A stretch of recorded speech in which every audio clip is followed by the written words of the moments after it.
Hey, welcome back to Coin Chronicles. This is Bryce. I hope you are doing well.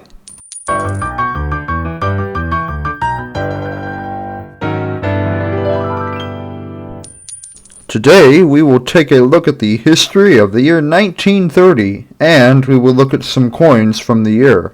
This will include one standing Liberty quarter, one Mercury dime, one Buffalo nickel, and one Lincoln wheat cent. We will look at each coin and the important details such as mintage, grading, and inflationary value or purchasing power of the time. First, we will cover the history of the year 1930.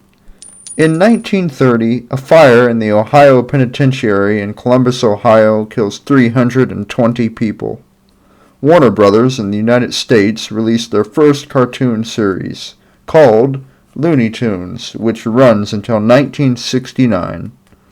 The Motion Picture Production Code is instituted as a set of industry censorship guidelines governing production of the vast majority of U.S. motion pictures released by major studios, and is effective for 38 years. Colonel Sanders opens the first Kentucky Fried Chicken in North Corbin, Kentucky. The United States Department of Veterans Affairs is established, and U.S. President Herbert Hoover goes before Congress and asks for a $150 million public works program to help generate jobs and stimulate the economy. Aboard a Boeing Trimotor, Ellen Church becomes the first airline stewardess, and the Chrysler Building is completed, becoming the world's first man-made structure taller than 1,000 feet. The United Kingdom, Japan, and the United States signed the London Naval Treaty regulating submarine warfare and limiting shipbuilding. And the tilt-rotor aircraft, car audio, cheesesteak, bathysphere, chocolate chip cookie, and thermistor are invented. And the songs Beyond the Blue Horizon, I Got Rhythm, and Georgia on My Mind are written and published. Now we'll take a look at the 1930 Standing Liberty Quarter.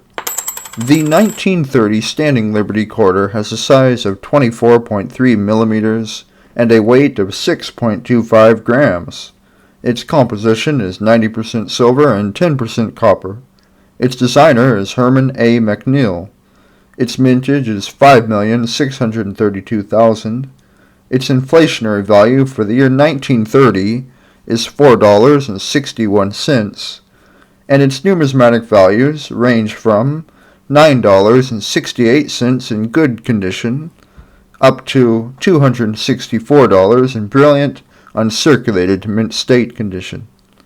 Now let's take a closer look at the 1930 Standing Liberty Quarter from my collection. So, as we take a look at this 1930 Standing Liberty Quarter, we see that it definitely has seen some wear over the years, as many of the finer details, such as the shield and the face, and many of the details in the clothing, has all been worn off on this obverse side. However, we can still read all of the engraved letters there, as well as the date, clearly, and the stars. But as we turn over to the reverse side, we see there's still a nice outline of the eagle there. However, a lot of the feathers have been worn down. We can still read United States of America, E pluribus unum, and the quarter dollar, and we can still see the outline of the stars. But if I were to grade this coin, I'd give it a grade of very good condition. Now, let's take a look at the 1930 Mercury dime. The 1930 Mercury dime has a size of 17.9 millimeters and a weight of 2.5 grams. Its composition is 90% silver and 10% copper. Its designer is Adolph A. Weinman. Its mintage is 6,770,000. Its inflationary value for the year 1930 is $1.84. Its numismatic values range from $4.03 in good condition up to $144 in brilliant, uncirculated mint state condition. Now let's take a closer look at the 1930 Mercury dime from my collection. So, as we take a look at this 1930 Mercury dime, we can see that there's still some details there on the head and the wings there on the head. However, a lot of the finer details have been worn, but we can still clearly read the date and the words along the rim there, and there's still a sheen to this obverse side.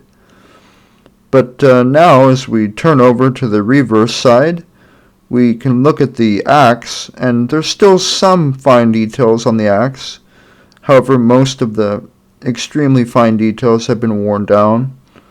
We can easily read the words, and we can see the shrubbery around the axe quite clearly. But if I were to grade this coin, I'd give it a grade of very fine condition. Now let's take a look at the 1930 Buffalo nickel. The 1930 Buffalo nickel has a size of 21.2 millimeters and a weight of 5 grams. Its composition is 75% copper and 25% nickel. Its designer is James Earl Fraser. Its mintage is 22,849,000, and its inflationary value for the year 1930 is 92 cents. Its numismatic values range from $1.46 in good condition up to $85 in brilliant uncirculated mint state condition. Now let's take a closer look at the 1930 Buffalo nickel from my collection. So, as we take a look at this 1930 Buffalo nickel, we can see that it's in pretty fair shape for its age, being 1930. We can still see some of the details in the hair there, and as well as the feathers. There's a nice outline of the head.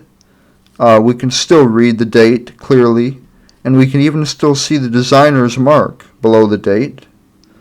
And we can easily read the Liberty.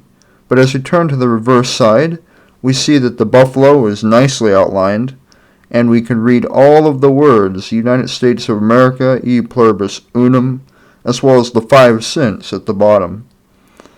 It's in pretty good shape, but overall, if I were to grade this coin, I'd give it a grade of fine to very fine condition. Now, let's look at the 1930 Lincoln Wheat Cent.